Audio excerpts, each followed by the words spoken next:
Welcome to day one of the Banish Burnout Challenge. So excited to have you here. Today is day one of the challenge, and we are going to be talking about how to recognize stress, overwhelm, and burnout. Which one are you experiencing? Do you know? So that's what we're going to be unpacking today, and I'm excited to get started with you. So, first, before we get started, I wanted to let you know that I am not a doctor and I'm not a therapist. I am merely just a person who is sharing information that I've learned, situations that I've overcome, with hope that it might help you to figure out what steps are next for you. So, that is what I want to make sure that you understand. And if you do need help, definitely reach out to your provider so that you can get the help and attention that you do need. So, again, we're going to be talking about how to recognize stress, overwhelm, and burnout. So, you might be asking, Naomi, yes, what are the differences? And it's important for you to know what these differences are so that you can figure out what steps that you need to take. What's the next logical step that you need to take? First off, I wanted to share that there are four types of stress. Did you know that? For me, I always think that stress is just stress, but there are different types of stress, and it's important that you know what those types of stress are. So, lucky you, I am here to help you understand what those four types of stress are. The four types of stress are acute stress, chronic stress, episodic acute stress, and eustress. Now, these stresses are all very different, and we're going to unpack them and how they unpack those differences today. The first one is acute stress. Acute stress you might deal with every day because acute stress is very short term. It can be positive, it can be, often cause you some distress, and it often can occur in your day-to-day life. So this can just be perhaps you are trying to get to your next appointment and you're a little bit of a rush. That can cause a bit of stress. Or perhaps your client asked you to produce a report and you're trying to hurry up and get that done within a deadline. That's something that can produce those short term bursts of stress. Now, again, these are situations that you may or may not have run into, or you possibly can think of something right now that puts you in that position of understanding what acute stress is. So that's our first one, acute stress. We're going to move on to our next one, which is chronic stress. Now, chronic stress is something a little bit different. And just from the word chronic, it makes you think of something that is very painful, that's very long lasting. And that's exactly what chronic stress is. So, as we unpack chronic stress, we see that it is a never ending stress. This is a type of stress that is just going on for a very, very long time. And because you're going through it, you feel like that it's inescapable, that you can't find a solution. You also can feel like, again, like it's more of it's likened to a bad marriage or a traumatic experience that you're going through. And so, with this type of stress, it's really important for you to know that you should really reach out and get some help if you are dealing with this type of stress. Now, just to give you some context on how this might represent itself in your life as an event professional, this can be sustained long periods of time working. So if you're working 50, 60 hours a week all of the time, hands down, you never get a break. And that is the hours that you work. That can be a sustained chronic situation. Also, if you have a client that you're working with and they're just very, very condescending, maybe they berate you, or maybe they're very high maintenance. Those are situations, if you're working with them for long periods of time, that can really feel very, very inescapable. Also, if you have different partners that you're working with, and let's say those partners never really do their jobs the way they need to do it, so you're always left to pick up the pieces. Always, that can be something that feels more inescapable. So I hope that helps you understand a little bit more about what chronic stress is. We're going to move over to our next stress, which is episodic acute stress. Now, episodic acute stress sounds like acute stress, but it's not. So it's a little bit different. So you might be wondering, well, what are those differences? Well, I'm going to share with you what those differences are right now. So, episodic acute stress is more of a long term stress. So, it seems like it's a way of life. So, that means like you don't really, you've gotten used to it. It's almost like it has a numbing effect that you are in a sustained long period of stress, but you feel as though it's what it has to be. So, for event planners, it might be that we work hard, we play hard, or being busy is just what event planners do. It just is what it is. I'm pretty sure you've heard things like that. Well, that can be a type of episodic acute stress. So you're having this distress for long periods of times, and then you probably don't even know that you're in it. So these are situations that you definitely want to be mindful of in being in the event industry in any profession. So the next one we'll talk about is in stress or eustress. And this one is very interesting because it's a fun stress. It's a fun stress, and that's very exciting. So what I mean by that, it's a positive stress. It keeps you energized and it pumps up your adrenaline. So these type of things, if you want to know what it is, it's probably when you have planned for an event and you can't wait to get there. You're on a plane and you're so excited to step foot um, where you're going to your destination and really manage this event. So it's a good type of stress that you have, gives you that adrenaline flow.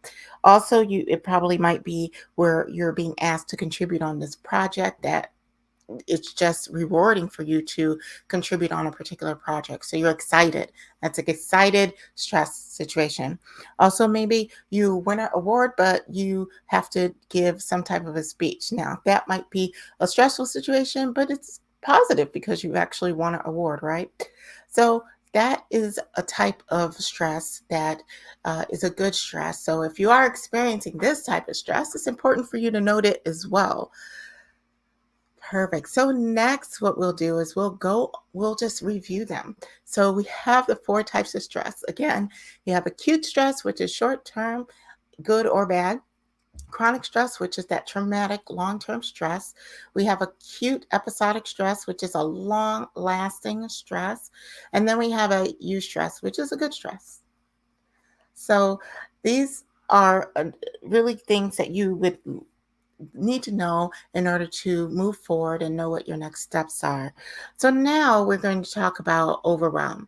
And many of us want to know like what is overwhelm and how do we identify what overwhelm is and how is it a little bit different than from what stress is. And that's what we're going to talk a little bit about now.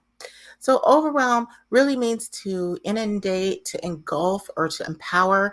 In some definitions, it means to crush. So, that means that you're just feeling so much pressure.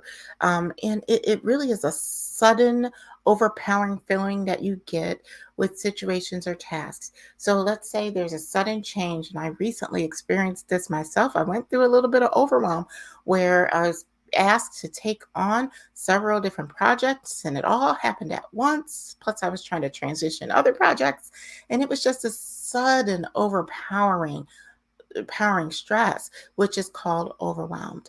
And sometimes you feel like you're unable to cope with the buildup of that. There's a lot of mental pressure, there's a lot of emotional pressure, and it's hard in order to find which way to go with it. So that is what overwhelm is. So if this is you and if you're experiencing overwhelm, this helps just give you some context in what it actually is and what it actually means.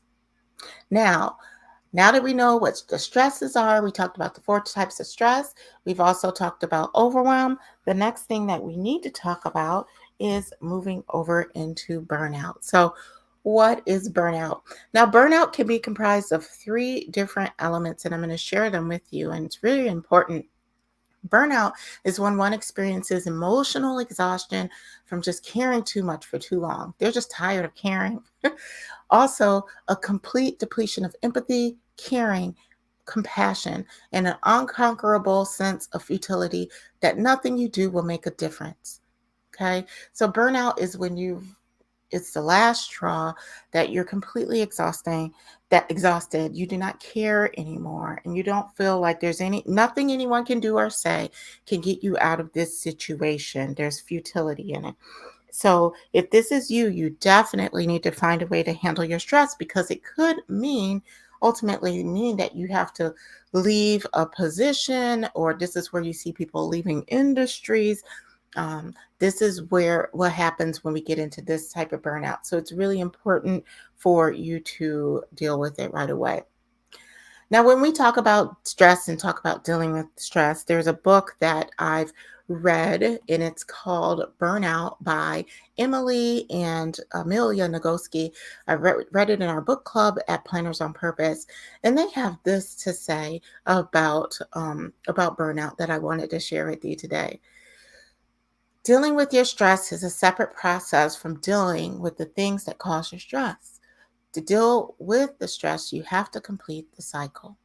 So, Emily and Amelia Nagoski are saying that there's two ways that two components here of dealing with the stress that you're going through. You have to deal with the stress itself, and then you have to deal with the things that cause you stress. Okay, so dealing with the things that cause your stress is, perhaps you have a project, the project's causing you stress. Well, you have to kind of work through that project in order to alleviate that stress. Dealing with the stress itself is really dealing with how you're responding to that stress. So there are two different components to that stress. So the stress cycle is something that we definitely do talk about in the Stress Less Plan at Your Best course.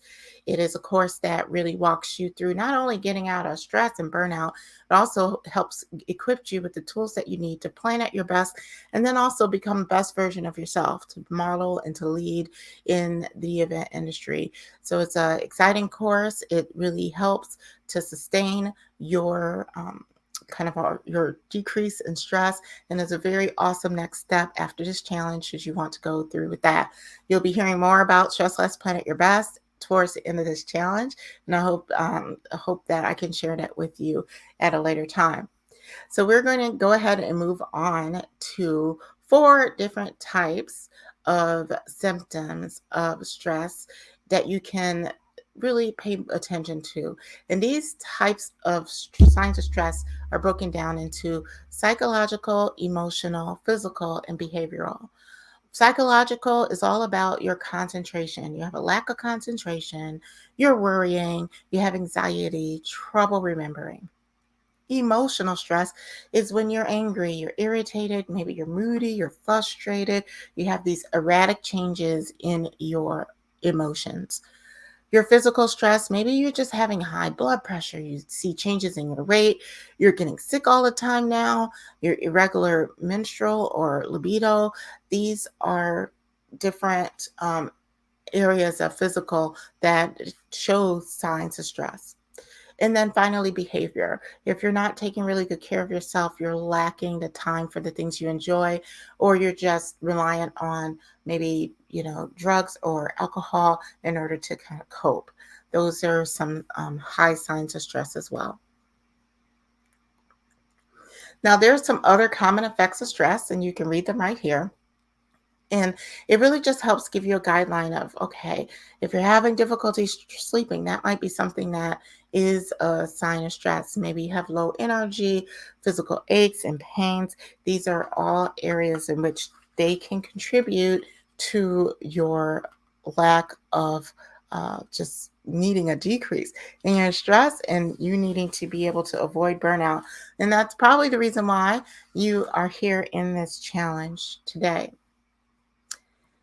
So we're going to wrap up this lesson, and I really want to know from you, what type of stress are you experiencing? First off, if you're experiencing stress, overwhelm, and burnout, which one? And if you are experiencing stress, then what kind of stress are you in? Try to even get to that, get down to that level and realize, okay, well, this is the type of stress that I'm dealing with, and this is the type. I would love to hear about that or see that from you, and get your comments on what you felt about this lesson. So, next steps is this. All right. So what you're going to do next is you're going to complete your homework in the challenge workbook. You should have gotten that in your email. If not, if you're in the Facebook community, pinned at the top of the Facebook community is announcement that you can go ahead and grab that challenge workbook.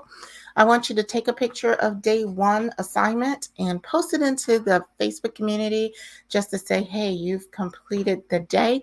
And then also comment on two other people's posts as a mean of engagement, but then also to get some conversations going around this lesson. All right. Now, if you're listening to this and you feel as though, oh my gosh, I still want to join the Planners on Purpose Banish Burnout Challenge, it is not too late to join.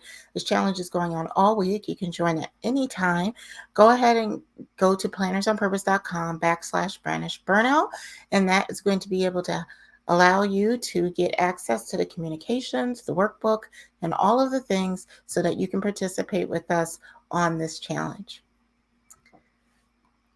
Great. Well, we will see you on day 2 of the Banish Burnout Challenge tomorrow. Thank you so much, and we will see you then.